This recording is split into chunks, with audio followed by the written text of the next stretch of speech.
J'ai mis l'échelle derrière, Philippe, parce que je vais faire un plan. Tu vas pas tomber parce que... Ah non, t'as mis un plot dessous. Il est très agile avec ses orteils, il est plus même ceux des mains.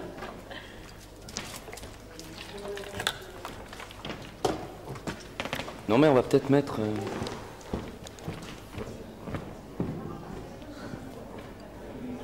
Mettre celle-là, ça sera plus explicite, ça sera plus... On entendra mieux.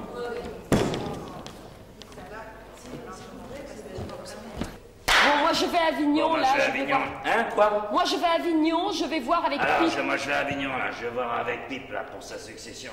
Ah bon? Ah ouais. Lorenzaccio, ça a foutu la merde, là. Ah ouais, il y a des problèmes, hein, Lorenzaccio, ça a foutu la merde. Ah ben, au revoir, Armand. Eh bien, au revoir, Armand. Il reste pas sur la marche, là. C'est ça? Non, ah ben, au revoir, Armand. Ah ben, alors, salut. Eh bien, salut, Armand. Salut. Les gars, Armand, reste pas assis sur la marche. De deux choses l'une se met. Ou c'est un fou, ou c'est un mec en train de se suicider. Et ça m'emmerde. Ça m'emmerde. Parce que j'aime bien ce petit garçon.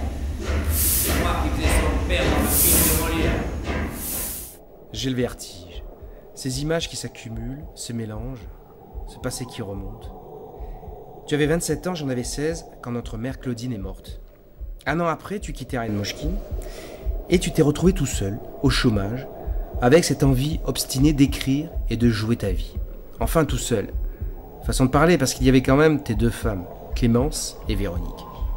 Femmes de caractère, rivales, complémentaires, initiatrices, souffleuses, productrices, accompagnatrices, conseillères artistiques, infirmières, bref. Heureusement qu'elles sont là, mon frère.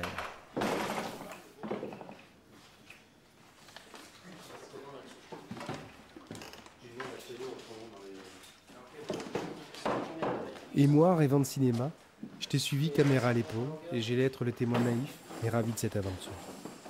Combien de chaises, là? Il y en a pour 45? Hein? Il y en a pour 45 personnes?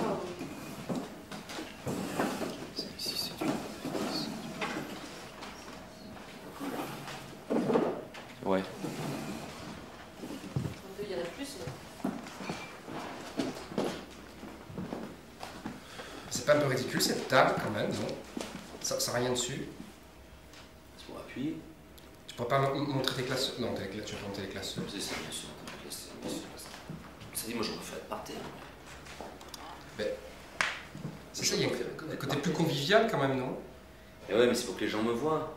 Bah oui. Parce que sinon... Ça dépend si beaucoup de monde, non, ça c'est sûr. Non, puis il suffit qu'il y ait un grand, je sais pas quoi. Non, c'est bien, t'es 10 cm au-dessus. Mais à la limite, Véronique, tu les places, les grands, tu les mets au fond. Ouais, et... non, c'est ça. Ou alors je le fais juste comme ça. Sans table. Ouais. Sans table. Moi je trouve que ça. Je trouve que Juste la avec table, ça le fait guéridon à bizarre. côté, ce qu'on disait. Non, mais je préférerais ça. C'est classe quand même. Et ça passe là, justement pas que ça passe là. Ouais, mais il tient pas leur truc. De toute façon, il y a mis un truc qui tient pas. Ça tient pas. Mais ils l'ont foutu en son truc. Comme ça? Ouais. Ou sur une chaise normale. Oui, oui, j'ai pensé aussi. Tu peux aussi prendre une chaise rouge à la plein là. Ça fait bizarre, non? Ça fait la scène de théâtre en plus petit, quoi. C'est sympa, mais c'est bien que tu sois un tout petit peu relevé quand même, parce que comme t'es pas très grand, Et bah alors?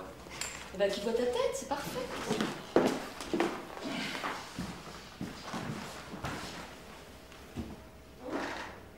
Enfin, ça fait bizarre, ça fait Non, professeur. j'aime mieux quand t'as rien. C'est mieux dans le fauteuil parce que t'as les appuis dehors. Non, non, je suis mieux. Je suis mieux, je me sens plus comme les gens. Ouais. Je suis moins haut que c'est tout. Peut-être simplement que le théâtre, c'est aussi une chose hyper simple. C'est un type, encore une fois, qui est tout seul et qui n'a pas eu les moyens, les ronds, pour acheter le décor, parce que c'est ça aussi, hein, pour payer les autres acteurs, qui n'a pas eu la persuasion de convaincre les autres, ou je sais pas quoi, et qui, du coup, il joue tout parce qu'il n'a pas les moyens de faire autrement. Et moi, mon histoire, c'est vraiment ça. Hein. La danse du diable, c'est aussi ça. C'est que j'avais plus les moyens de rien faire d'autre que ça. Non, Philippe, lui, il a commencé, sans moi, il a commencé la danse du diable au Ciné Rio en Belgique, chez Christian Bagen, qui fait les lumières avec lui maintenant. Donc lui, il n'avait rien du tout, et c'est des amis qui se sont vraiment défoncés, qui ont monté le spectacle, qui l'ont aidé. Il a rencontré Roger, qui était le régisseur du théâtre, ils ont fait les lumières, etc. Ils ont joué, Et ils ont partagé la recette. Mais il n'y avait rien. Philippe, il a financé la danse du diable avec son chômage, avec Clémence qui l'aidait à manger. Il le raconte dans ses spectacles d'ailleurs. Et puis voilà. Et Philippe nous a dit qu'il préparait un spectacle. Il avait l'air très angoissé parce qu'il ne savait pas trop où le présenter. Il avait surtout envie de tester sur le public, de voir si ça allait intéresser les gens. Il a vu Ferdinand Faure. Et c'était la danse du diable. Christian, Oui. maintenant j'aimerais savoir le niveau des 4 virements. Oui, tu attends 2 minutes? Je suis à toi dans 2 minutes. C'était la danse du diable. C'était la danse du diable. Et nous, on lui a dit on n'a pas de sous, on ne peut pas produire ni acheter, mais il y a une salle et on peut faire des affiches, pas trop chères et pas trop, mais parce qu'on n'était vraiment pas riches. Et on a joué là une dizaine de représentations, je crois, et puis tout de suite, ce qui devait arriver est arrivé. On est parti avec 30 personnes et à la fin de la semaine, c'était plein. Et puis à la fin de la deuxième semaine, les gens étaient sur la scène parce que notre salle était petite, 200, 250 places. Et il y avait des gens partout.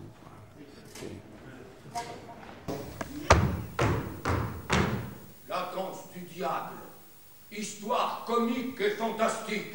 Tout de même, on ne nous aura pas fait vivre ce cauchemar, cet enfer, gravir ce Golgotha, pour ne voir que cela. Un banc, un chiffon, et sur la scène, un fou qui dit n'importe quoi. Il dit n'importe quoi parce qu'il ne veut pas commencer son spectacle, ou parce qu'il a peur de commencer son spectacle.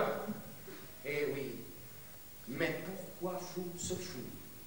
Je vous le demande, à vous, monsieur, qui m'observez, les yeux brillants de fièvre et d'épouvante. Je vous le demande, à vous qu'on a grugé, vous qui vous entassez frileusement les uns contre les autres, grotesquement juchés, sur ces bancs inconfortables. À cause de qui? À cause d'une femme. À cause des femmes. Parce que c'est toujours la faute des femmes. Et moi, Ferdinand Faure, je le prouverai. Toi, tu as été le compagnon, donc tu l'as vu. Le compagnon, enfin la compagne. La compagne. Tu as été la compagne. tu as vécu sur lui, tu as vécu avec lui. Sur lui, oui. Enfin, dessous de temps en temps aussi. Oui. Dessous, dessus, à côté. Avec, mais c'est ça, donc tu as vécu dans sa vie, dans la vie de tous les jours, etc. Est-ce que c'est... Moi, je lui ai dit comme ça, écoute, improvise sur ta vie, parce qu'il n'arrête pas de... Il joue tout le temps, enfin, il joue souvent. Même quand il est angoissé, trucs comme ça, il parle tout seul, dans la rue. Il parle tout seul de la maison. Des fois, j'arrivais des courses, j'écoutais derrière la porte, il braillait, il s'expliquait, il s'engueulait avec des gens. Il continue, là. Je viens toucher le chômage. Oui, mais vous n'y avez pas droit. Comment ça se fait? Ah ben parce que vous avez cotisé en Belgique, alors le chômage, il faut aller le toucher là-bas. Mais monsieur, je ne peux pas toucher mon chômage en Belgique. Hein? Quoi? Ça sort? Mais monsieur, je suis français. Mais monsieur, je suis français. Quoi? Mais monsieur, je suis français. C'est tout? Et bien toi, et le petit répond, ah mais vous, on peut... Ah, mais bon, d'accord, mais alors moi je ne peux pas toucher mon chômage en Belgique. Non, c'est pas ça. Alors, vous avez cotisé en Belgique, le chômage, il faut le toucher là-bas. Monsieur, je ne peux pas toucher mon chômage puisque je suis français. Ah oui, mais nous, on peut juste faire comme si vous aviez gagné le salaire, le SMIC, hein, 3500 francs par mois. C'est absurde. J'en ai gagné 5000. Ah, nous, on va rien savoir, hein. Alors, nous, on peut juste vous donner. Donc, nous. Ça ne nous intéresse pas, monsieur, vous aurez donc le chômage. Non, alors, le chômage, vous n'avez pas droit, hein. Mais comment ça se fait? Vous avez touché le chômage en Belgique, vous avez cotisé en Belgique, alors le chômage, il faut aller toucher là-bas. Mais monsieur, je ne peux pas toucher mon chômage, oui, je suis français. Ah oui, mais nous, on peut juste faire comme si vous avez gagné le salaire minimum, hein, 3500 francs. J'en ai gagné 5000. Ah ouais, mais ça ne nous intéresse pas, monsieur. Donc nous, on peut vous donner le chômage minimum, 1500 francs par mois. Mais pourquoi? Mais pourquoi? Parce que vous vous appelez Ferdinand Faure. J'étais là aussi, hein. Tu sais, ça aurait été quelqu'un d'autre, ça aurait été quelqu'un d'autre. Non, ça pourrait pas être quelqu'un il fallait que ce soit là. Et oui, il se trouvait que c'était moi, mais il se trouve que j'étais là. Aussi, tu sais ce que je veux dire, parce que sinon c'est... Oui. Oui, bien sûr, puis on parlait le même langage. Puis on se comprend. Pas obligé de parler des heures pour se comprendre, c'est sûr. Je l'ai aidé parce que je savais que c'est irrésistible, si tu veux, pour moi, d'aider quelqu'un comme lui, alors qu'on parle le même langage, on rit des mêmes choses, on a le même passé en grande partie artistique, donc on est branché sur le même canal, tu vois. Ce qui m'a énormément pompé, en fait, enfin pompé d'énergie, et qui m'a tiré en arrière à un moment donné, c'est qu'il me voyait comme il y a 10 ans auparavant. Il me jouait, et il jouait tous les 10 ans auparavant. Donc il me tirait 10 ans en arrière. Ça a été terrible pour moi, de vivre 10 ans avant. Puis lui, il me voyait budu, comme 10 ans avant, moi j'étais plus la même. 10 ans après, t'es plus la même. J'avais mes vieilles peaux qui étaient... J'avais mué. Ah, Budu, tu es là? Ah ben voilà, Budu, je reviens de tourner. Alors ça va, moi je suis crevé, et toi? Ben tu vois, je suis en train d'essayer d'écrire une pièce de théâtre. Ah, c'est formidable. Allô? Oui. Et en plus, il n'a pas de chômage. Mais comment ça va? C'est pas la peine de dire à tout le monde non plus. Pousse-toi. J'ai pas envie d'avoir l'air d'un con devant tout Paris. Il est foutu. Il est foutu. Clémence! Oui, non mais ça va parce que... Bon, ça va, alors. Non mais, oui, allô, et en plus, il n'a pas de chômage. Oui, non, mais attends, en plus, il n'y a pas de chômage. Non, mais attends, Clémence, pas te dire. Tout le monde peut bien avoir la commande. Tout le monde non plus. Il est foutu. Oh, Clémence! Non, ça va parce que je suis là, mais Je peux lui faire à manger. Non, ça, je suis là, je peux lui faire à manger, mais tu comprends? Il se fait enculer tout le temps, ce pauvre Budu. Oh là là. Mais c'était terriblement long. Il y a eu des improvisations, tu te rappelles? C'était très très longue. Et où lui-même cherchait, il fallait être patient. Et moi, je reconnais que j'ai pas eu cette patience. Mais redescendez, hein? La patience qu'a eu Taillade, peut-être, qui lui lui a parlé de sa mère.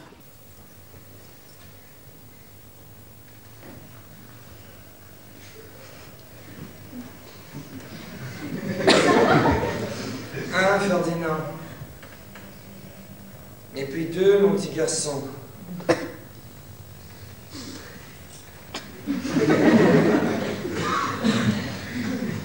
Et puis 3, 4, 5, 1, 2, 3. Non, Madame Colomer, il n'y a pas besoin d'avoir 90 ans pour compter jusqu'à 5. Hein, franchement, je vous jure, 5 ans, c'est vraiment le nécessaire. Ferdinand, s'il te plaît, concentre-toi un petit peu. Moi, je ne peux pas non plus trouver d'exemple plus concret. Je m'excuse, regarde. 1, 2, 3, 4, 5. Tu recommences à l'envers. 5, 4, 3, 2, 1. Non, Ferdinand, tu ne croises pas tes pieds comme ça, sinon tu vas tout mélanger pareil dans ta tête. Écoute. Qu'est-ce que c'est que ça? Ah non, ne touche pas ça. Madame Colomer, ça y est. Voilà qui lui pousse encore. Cette espèce de bon Dieu de bouton sur sa figure. Non mais Jésus, mais qu'est-ce que j'ai fait au ciel, moi? Pour faire un morpion comme ça, il pousse des boutons sur sa figure, chaque fois je veux lui apprendre quelque chose.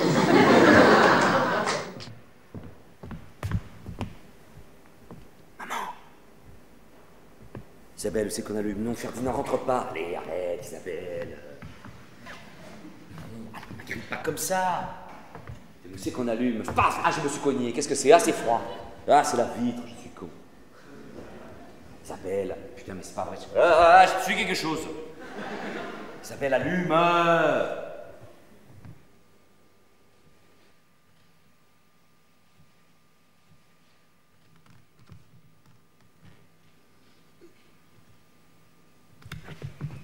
Qu'est-ce que tu crois? À mon avis. Qu'est-ce qu'il faut faire? Et il faut réveiller papa. Papa? Papa? Hein? Je crois que ça y est. À quelle heure?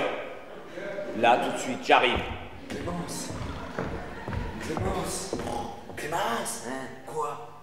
Ça y est. Non. Bah oui. Non. Je dis que oui. Non. Et... Non. Arrête.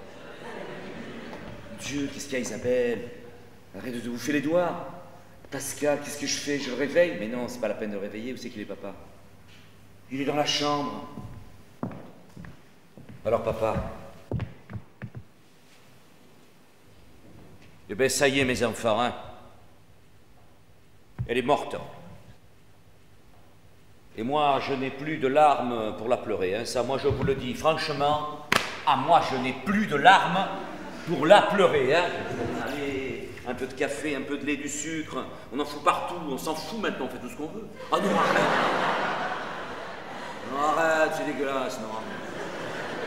Qu'est-ce que tu veux? Ah, Pascal, putain, radi. Putain, qu'est-ce qui se passe? Eh ben voilà, maman est morte. Putain, c'est pas vrai! Putain, pourquoi il m'avait pas réveillé? Oh, Pascal, franchement, c'était pas la peine de te réveiller. Allez, assieds-toi, bois du café, tiens du lait, allez. Oh putain, crac, les moustaches. Ah putain! Qu'est-ce que vous avez fait? Rien. Qu'est-ce qu'on a fait? On s'en est occupé. Putain, salaud! Je suis le seul qui a rien vu.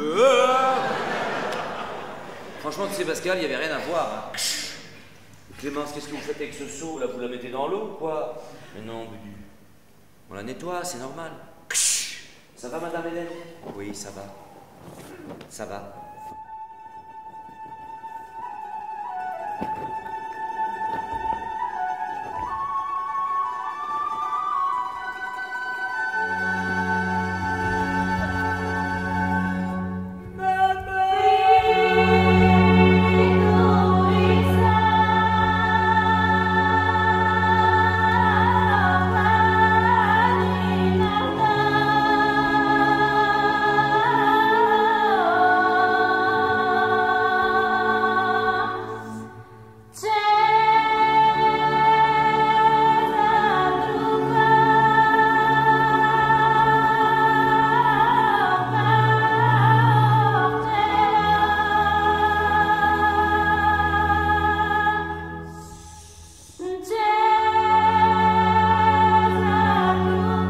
Mai 1981.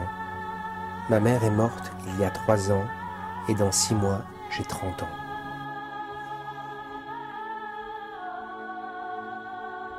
Il me semble depuis hier soir distinguer dans l'ombre un vieux théâtre en bois, blanc de poussière, comme autour des carrières de pierre à la phare les oliviers, où tout est recouvert, les machines, les broussailles, les collines.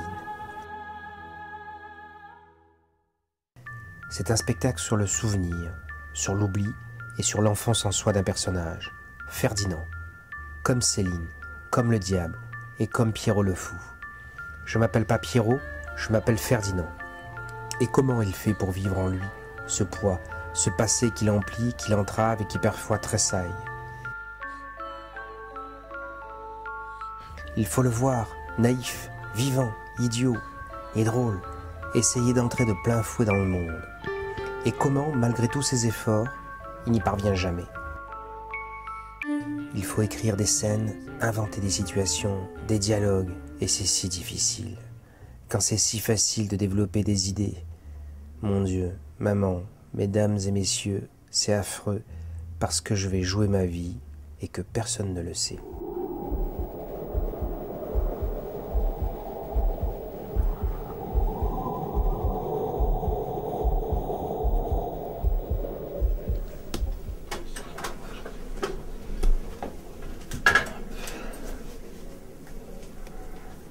Avant, je parlais à ma mère. Ah bon? Mais oui. Mais maintenant, elle est morte dans l'histoire, alors je ne peux plus parler à personne. Avant, je lui disais, allez. Donne-moi la... Oui, je lui parlais, dans les étoiles. Et tu ma répondais? petite mère, je dis, allez. En tout cas, je lui parlais, je mettais un mot sur la poste restante. Maintenant,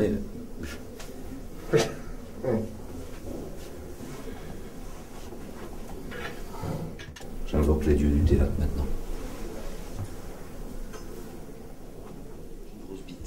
Qu'est-ce que tu racontes? Cette danse, ça n'intéresse personne. Ça m'était sorti brusquement, un déluge absent que je ne pouvais plus arrêter. Grosse bite.